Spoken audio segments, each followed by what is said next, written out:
군 수사기관은 사건 발생 6시간 후인 10월 27일 새벽 2시 사건 현장인 궁정동 소재 중앙정보부 식당에 긴급 수사반을 급파하여 12.6 사태의 진상조사에 들어갔다.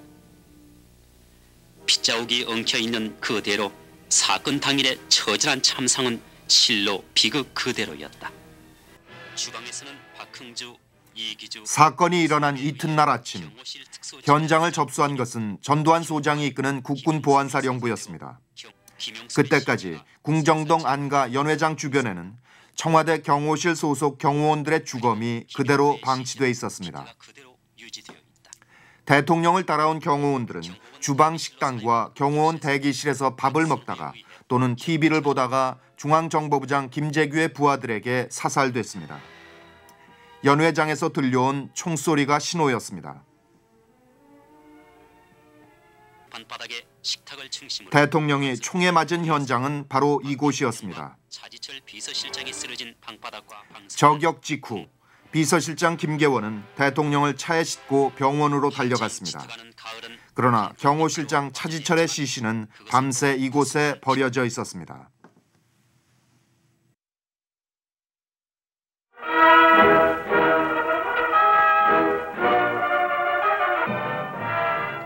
박정희 대통령 시해 사건의 첫 공판이 육군본부 계엄보통군법회의 법정에서 열렸습니다. 김재규와 그의 부하들, 그리고 김재규에게 동조했다는 혐의를 받고 있는 김계원 등 8명에 대한 재판이 시작됐습니다.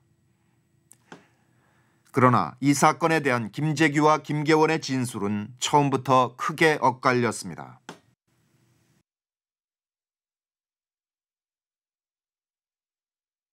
근본 10월 26일 혁명은 이 나라의 건국 이념이고 또한 국시이고 6.25를 통해서 전 국민이 순환을 겪고 수없이 많은 사람들이 생명을 바치고 지켜온 자유민주주의를 회복하기 위해서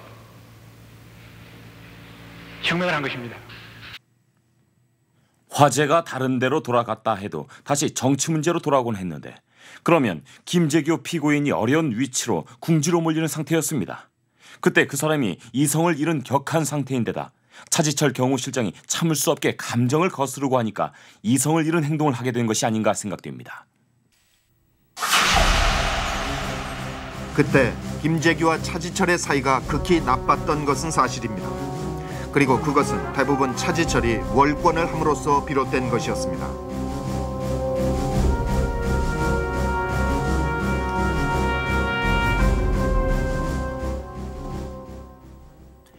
정치 문제는 중정에서 전적으로 관계하는 일입니다. 그런데 차 실장이 관계하기 때문에 김재규 피고인으로서는 대단히 못마땅하게 생각되었을 것이며 자기 직권에 대한 침해를 당했다고 느꼈을 겁니다. 그로 인해서 차 실장에 대해서 상당히 감정이 좋지 않은 상태였다고 느꼈습니다. 청와대 경호실은 대통령의 안전을 지킨다는 지극히 단순하고도 명백한 임무를 수행하기 위해 설치된 기관입니다. 그 임무만을 충실히 수행할 때 경호실장의 자리는 권력과는 거리가 멀 수밖에 없습니다. 그러나 차지철의 경우는 달랐습니다. 그 자신이 권력 그 자체였던 것입니다. 74년 8월 22일 차지철은 3공화국 들어 3번째 경호실장으로 임명됩니다. 그러나 차지철의 경호실은 대통령의 안전만을 책임지는 자리가 아니었습니다. 경호실이 국회와 행정부 그리고 군의 인사 문제를 좌우했고 야당을 대상으로 한 정치 공작을 해왔으며 78년부터는 국정에 깊숙이 개입하고 있었습니다. 경호실장이 임명될 때 언론은 그를 박정희 대통령의 최측근, 친위 중의 친위로 분류했습니다. 차지철은 경호실장에 부임한 다음 그의 방 벽에 표를 하나 내걸었습니다. 각하를 지키는 것이 나라를 지키는 것이다. 이것이 곧 그의 대통령관이자 경호 자세였던 것입니다. 각하를 지키기 위해서라는 명분. 그 명분 아래 차지철은 자신의 역할과 권한을 끝없이 확장해 나갔습니다.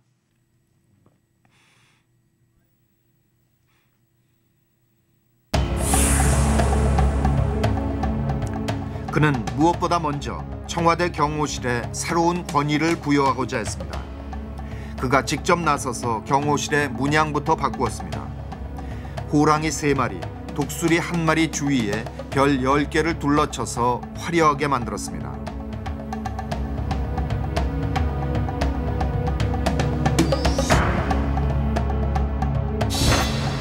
경호실 소속 병력의 군복 또한 독일의 SS 친위대를 본떠서 특별히 만들었습니다. 일반 부대 장성급보다 더 비싼 재질의 천과 고급스런 장식을 갖추도록 한 것입니다. 법령을 고쳐 경호실장 자리를 스스로 장관급으로 격상시켰습니다. 경호실 차장, 작전차장보, 행정차장보 자리를 새로 만들어 차장에는 군단장급의 현역 중장을, 차장보 자리에는 현역 준장을 임명했습니다.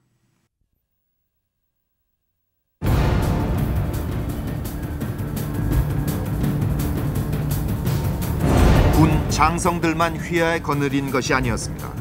경호경비대책위원회, 경호경비대책실무위원회, 경호경비안전대책통제반 등 군과 관련된 정부 조직을 총동원한 특별기구들을 만들어 그 수장으로 군림했습니다. 뿐만 아니라 차지철은 자신이 직접 운영할 수 있는 경호실 병력 또한 크게 늘리고자 했습니다. 사단 병력에는 못 미치지만 그때 경호실 병력은 크게 늘어났습니다.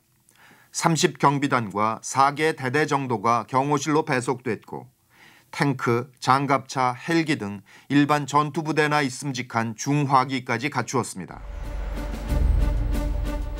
수도를 지키는 것을 주 임무로 하는 수도경비사령부 설치령을 모두 바꾸기까지 했습니다.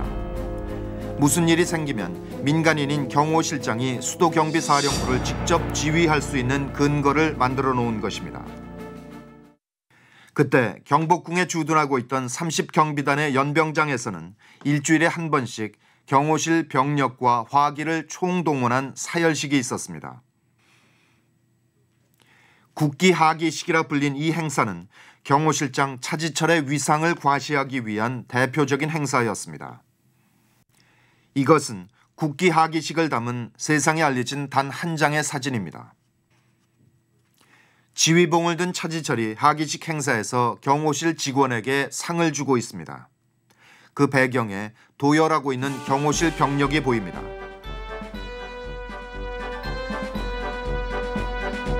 청와대 경호실의 국기하기식은 국군의 날 사열식을 줄여서 모방한 것이라고 전해집니다. 국군의 날 행사처럼 차지철은 자신의 국기하기식 행사에도 국회, 정부, 군, 학계와 언론계 인사들을 즐겨 초대했습니다.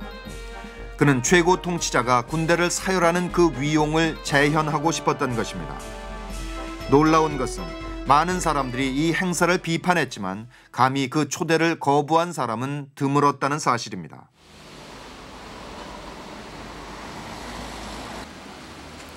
학창시절 차지철은 자신을 과시하는 것과는 거리가 먼 학생이었습니다. 남의 눈에 잘 띄지 않는 말없고 조용한 성격으로 친구도 별로 없었습니다. 당시 차지철에게 있어 거의 유일한 친구였던 허봉은 그 시절의 차지철을 이렇게 기억합니다. 하고 친구인데 예, 친구지간에도 어떤 때는 말다툼도 하고 싸우고 그러잖아요. 예. 그런데 그런 일이 없었어요. 워낙 애가 내성적이고 그때는 예.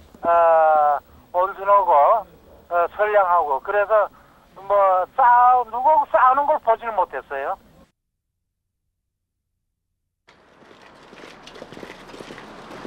차지철의 성격과 운명을 바꿔놓은 것은 바로 5.16이었습니다. 그때 차지철은 공수단 대위 신분이었습니다. 그는 공수 제1특전단의 상관들과 함께 쿠데타에 가담했고 쿠데타 군의 맨 앞에 서서 한강 다리를 건넜습니다. 5.16 당일 그의 상관인 박치옥 대령은 그를 박정희 소장의 경호 장교로 붙여주었습니다. 평생을 이어갈 질긴 인연은 바로 그 순간에 시작되었던 것입니다. 시청 앞 광장에서의 이 모습은 후일 역사의 한 장면이 되었습니다. 처음 만나는 순간부터 차지철은 박정희에게 매혹되었습니다. 박정희는 그에게 아버지였으며 교사였고 또한 교주였습니다. 한철이는 박정희 신봉자 아닙니까? 예.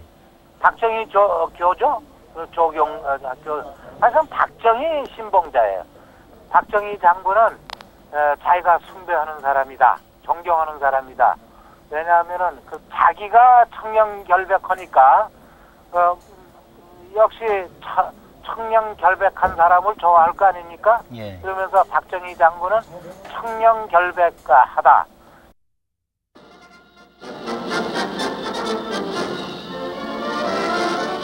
제약 후 정치인으로 알려진 윤보선, 장택상 씨 등 5사람이 3월 19일 국가재건 최고회의로 박정희 의장을 방문하고 혁명기 국정을 담당하는 기구로 국가재건 최고회의를 만들고 박정희 소장이 부의장을 맡습니다.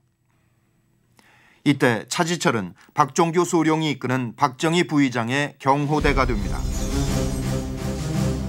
전두환, 노태우, 김복동 대위 등 육사 11기 출신 10명, 차지철 대위 등 공수단 장교 10명이 경호대의 구성원이었습니다. 이들은 반혁명 움직임 감시, 요인 체포, 부정 색출 등 광범위한 역할을 맡았습니다. 중앙정보부가 발족하기 전 짧은 기간이나마 경호실과 정보부의 기능을 겸한 최고 권력기관이었던 조직 그레이트 타이거, 약자로 GT팀이라 불리던 박정희 친위대였습니다.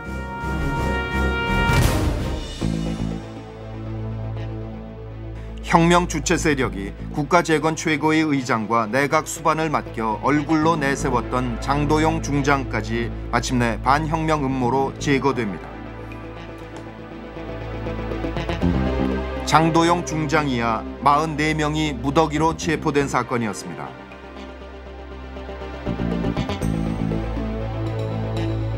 이때 차지철은 공수특전단에서 자신의 직속 상관이었던 박치옥 대령과 김재민 중령을 직접 체포하게 됩니다. 기존의 질서를 모두 무너뜨린 뒤에야 쿠데타는 명백한 성공을 하게 된 것입니다. 그것은 차지철에게도 이전과는 전혀 다른 새로운 인생이 시작되는 순간이었을 것입니다. 우리의 역사에 길이 새겨질 1963년 12월 17일은 한때 조국의 위기를 구하고자 실시됐던 군정이 끝나고 온 결의 뜻을 모아 이룩하는 새로운 민정이 시작되는 날이었습니다. 1963년 혁명 과업을 끝내고 군 본연의 임무로 복귀하겠다던 공약은 지켜지지 않았습니다. 박정희 의장은 민간 정부를 구성하는 첫 대통령 선거에 공화당 후보로 출마해서 제5대 대통령에 당선됩니다. 제3공화국의 시작이었습니다. 성실히 수행할 것을 국민 앞에 엄숙히 선서합니다. 차지철 역시 정치인으로 변신합니다. 박 대통령의 권유로 공화당 전국구 의원이 되어 6대 국회에 등록한 것입니다. 이때 그의 나이 고작 29살. 그의 초기 의정 활동은 주먹을 휘두르는 폭력으로 잘 알려집니다. 제7대 국회부터 차지철은 지역구로 출마해서 당선됩니다. 그는 이후 그의 고향인 경기도 광주 이천 지역구에서만 내리 3선을 기록하게 됩니다. 뿐만 아니라 그는 69년부터 최연소라는 기록을 세우며 외무위원회, 내무위원회 위원장을 맡습니다. 시정연설을 들은 국회본 회의는 이어서 임기 만료된 박정희 대통령의 절대적인 신임이 없었다면 그 모든 일은 불가능했을 것입니다. 신임 인사를 드렸습니다.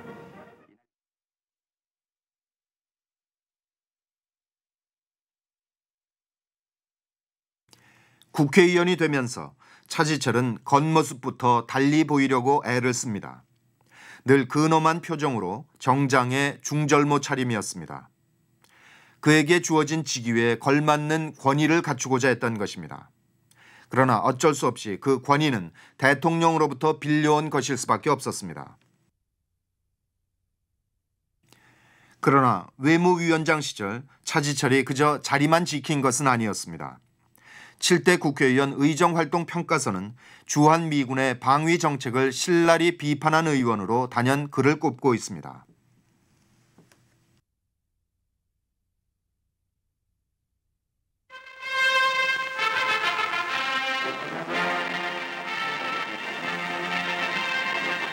평화의 십자군 맹호부대 장병을 월남으로 보내는 거적적인 환송식이 10월 12일 박정희 대통령 내분을 비롯한 선부 요인과 주한 외교사절 그는 월남 파병을 반대했고 반미적이라 할 만큼 노골적으로 미국의 대한 정책을 비판했습니다. 65년 파병이 시작됐지만 그의 기세는 수그러들지 않았습니다.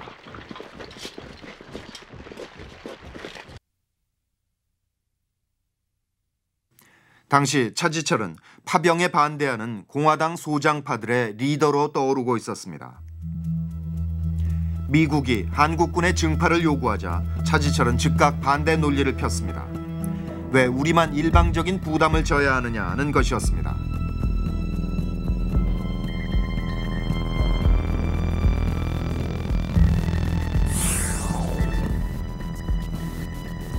만일 한국군을 파병한다면 우리는 안보 위험을 감수해야 한다.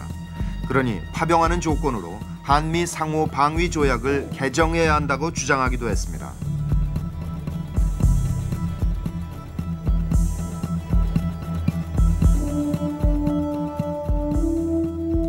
그런데 이 모든 것이 실은 고도의 전략이었습니다.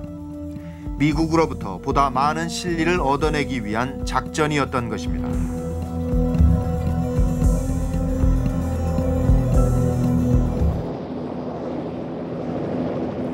그 결과 대미 외교 협상이 성공적으로 이루어졌습니다.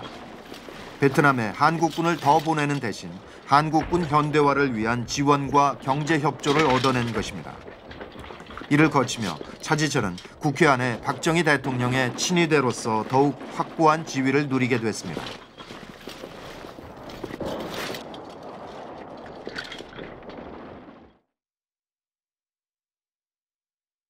차지철은 대통령의 도구였습니다. 대통령은 국회 안에 절대적인 충성 세력을 넣어둠으로써 국회를 자신의 뜻대로 몰아갈 수 있었던 것입니다. 1인 독재의 길, 그것은 72년 10월 유신헌법 선포로 이어지고 있었습니다. 74년 8월 15일 광복절 기념식장. 우리가 그동안 시정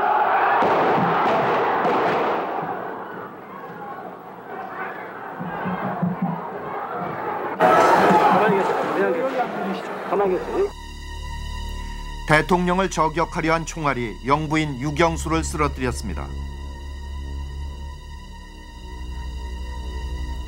저격범 문서강은 잡혔지만 영부인은 다시 돌아올 수 없는 길을 떠났습니다.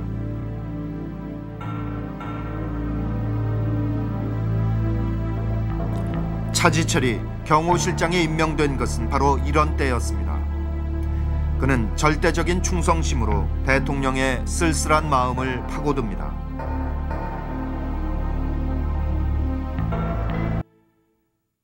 차지철은 그 충성심을 무기로 해서 박정희 대통령을 독점하려 했습니다. 경호실을 통하지 않고서는 대통령에게 접근할 수 없는 구조를 만들었던 것입니다. 서류에 독이 묻어 있을지 모른다는 이유로 모든 보고서를 먼저 검열했고 사람들을 차단했습니다. 79년 3월 10대 국회의원 총선에서 공화당은 야당의 1.1% 뒤졌습니다. 공화당 의원 이만섭은 그때 국회 단상에서 이 사실을 공개적으로 거론하며 당과 정부의 반성을 촉구했습니다. 여당 의원의 발언에 야당 의석에서 올소가 터져나온 것은 극히 이례적인 일이었습니다.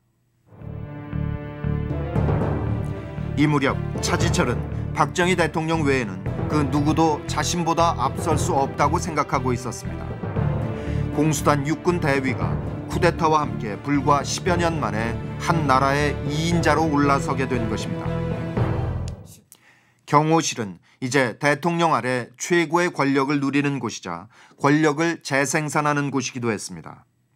특히 주목해야 할 것은 그때 전두환 준장이 경호실 작전차장부에 기용됐다는 사실입니다.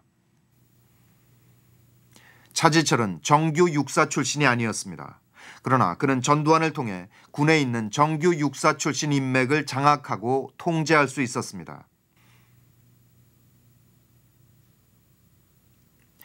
전두환이 군부내의 사조직인 하나회의 우두머리였기 때문입니다.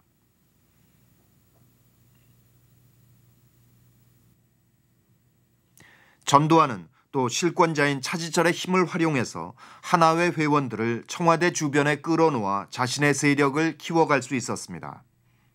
따라서 경호실은 그 자체가 군의 정치사관학교 역할을 했던 것입니다. 때문에 하나회 출신의 많은 장성들이 경호실을 거쳐간 것은 당연한 일일 수밖에 없습니다.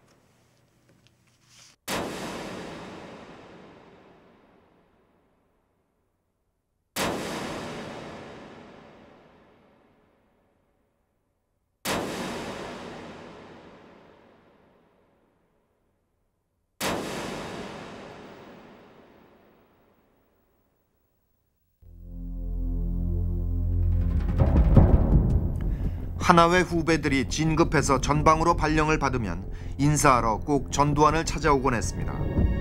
전두환은 그 후배들을 반드시 차지철에게 소개시켰습니다. 그때마다 차지철은 금일봉과 함께 자신의 이름이 새겨진 지휘봉을 선물했습니다.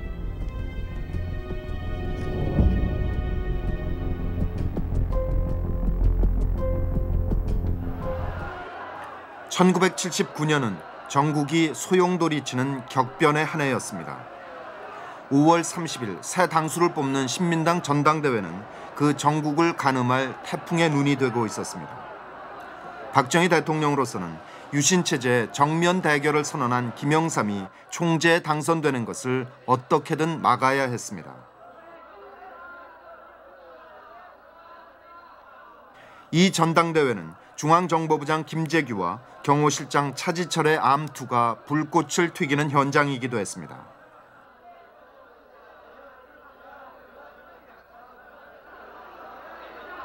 이날 신민당은 새로운 당수로 김영삼을 선택했습니다. 이런 결과를 막기 위해 차지철이 정보부를 제치고 직접 공작에 나섰지만 결과는 실패였습니다. 그리고 그 실패는 중앙정보부의 책임으로 돌아왔습니다.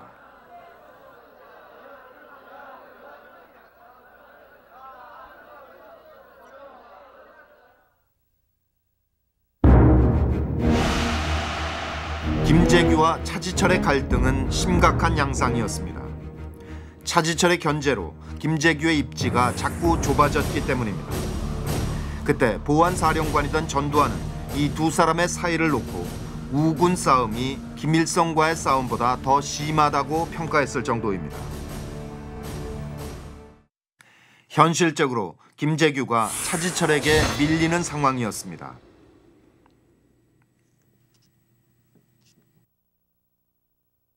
김영삼 총재가 유신헌법의 정통성을 부인하고 공화당 정권의 퇴진을 요구하면서 대립은 점점 더 날카로워져 가기 시작했습니다.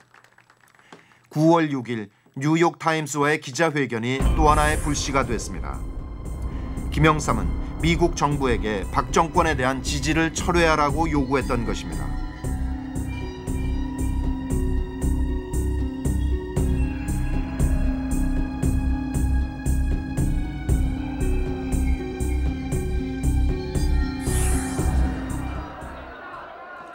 공화당과 유정회는 즉각 이를 문제 삼았습니다. 10월 3일 합동조정회의를 열어 김영삼 총재를 국회에서 제명하기로 결의했습니다. 10월 5일 제명 결의안을 막기 위해 신민당 의원들이 단상을 점거한 가운데 공화당과 유정회 의원만으로 날치기 통과가 이루어집니다.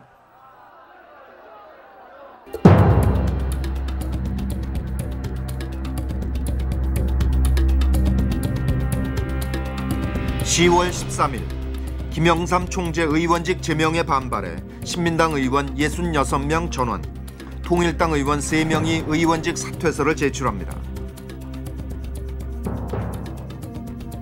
이것이 결국 부마 민중항쟁의 직접적인 도화선이 됐습니다.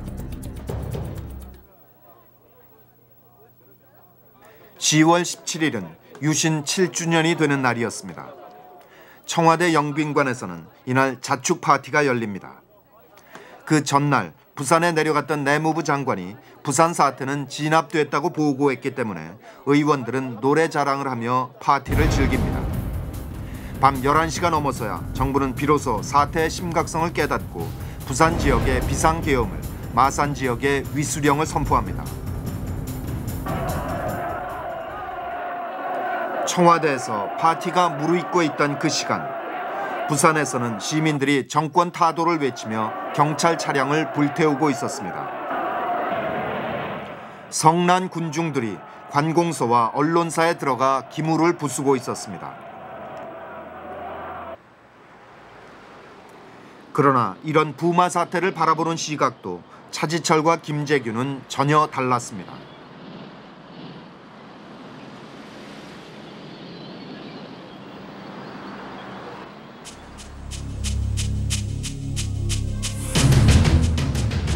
김재규는 이것이 단순한 학생 데모가 아니라 체제에 저항하는 밀란이라고 보았고,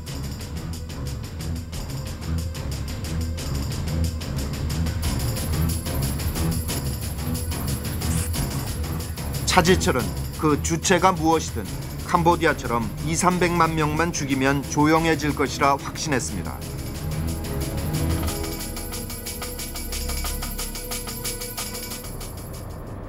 문제는 차지철 때문에 여론과 차단된 박 대통령이 냉철한 판단력을 잃고 있었다는 사실입니다.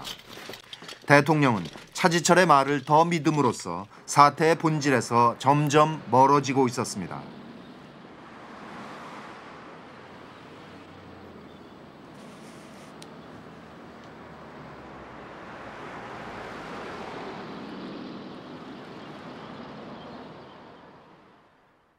이 말씀은 바깥에 안 나갔으면 좋겠습니다. 각하 말씀은 이제부터 사태가 더 악화되면 내가 직접 쏘라고 발표 명령을 하겠다, 이렇게 말씀을 하십니다. 그러면서 자유당 말에는 최인규라는 사람과 곽영규라는 사람이 발표 명령을 했기 때문에 총살이 됐지, 대통령이 내가 명령하는데 누가 난 총살하겠느냐, 이렇게 말씀하셨습니다. 그리고 마침내 10월 26일이 왔습니다.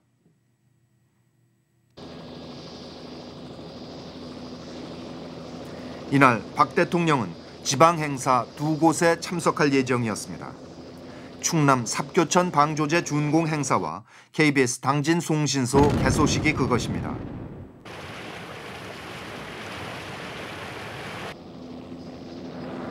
송신소 개소식은 정보부 소관이어서 김재규가 대통령을 안내할 예정이었으나 현장에서 그의 모습은 보이지 않았습니다.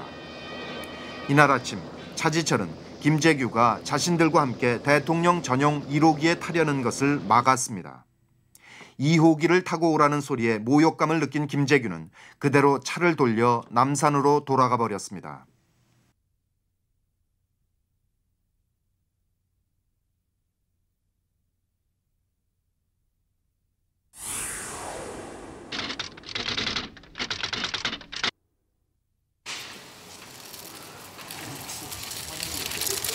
궁정동 연회는 김재규를 달래기 위해 김계원이 제의한 것이었습니다.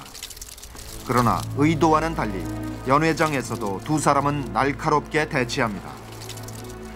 그날의 화제는 66명이 사퇴서를 낸 신민당의 분위기였습니다. 김재규는 주류의 협조 없이 정운갑 대행 체제 출범이 어렵다고 말했지만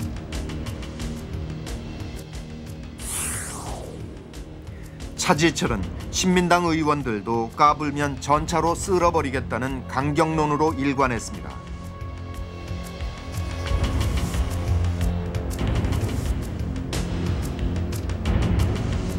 그날 밤 김재규는 대통령에게 유난히 심한 꾸지람을 들었고 대통령은 사사건건 차지철의 편만 들었습니다.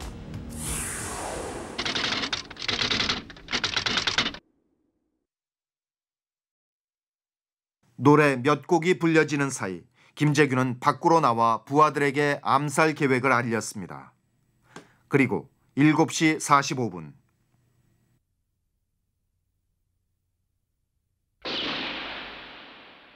그는 숨겨두었던 구원청을 꺼내 차지철과 박정희 대통령을 차례로 쏩니다.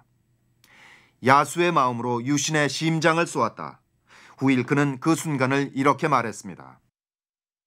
손목을 맞은 차지철은 화장실로 달아났습니다.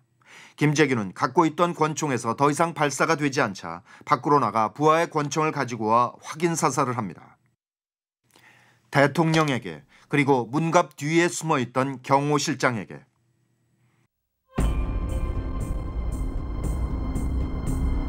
차지철은 74년 문세광 저격 사건 후에 동서양의 암살 사건을 분석 연구한 암살사란 책을 낸 바 있습니다. 이 책에서 그는 측근에 의한 암살을 가장 경계해야 한다는 것을 강조하고 그 첫 장을 브루터스에 의해 살해된 시저의 사례에 할애하고 있습니다. 그러나 그는 그 자신이 그런 죽음을 맞을 줄은 예상하지 못했습니다.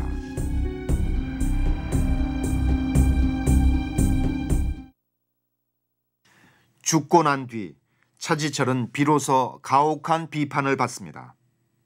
정부는 그의 시신을 국립묘지에 안장한다고 발표했다가 취소했습니다. 갈 곳 없는 그의 시신을 받아준 곳은 노모가 다니던 교회였습니다. 대통령 직검으로부터 수사 결과를 말씀드리겠습니다.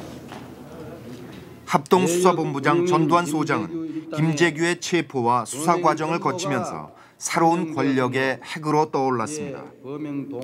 후일 12.12와 5.17로 완성되게 될 권력 쟁취는 역설적이게도 그가 박정희를 추종하며 배운 방식 그대로였습니다. 김재규는 자신의 행위가 정권을 차지하기 위한 것이 아니라 민주주의를 회복하기 위한 혁명이라 주장했습니다. 그러나 재판 도중 일어난 12.12 군사 반란은 그가 가졌을지 모르는 한 가닥 희망을 완전히 날려버렸습니다. 재판은 그렇게 속전속결로 끝났습니다.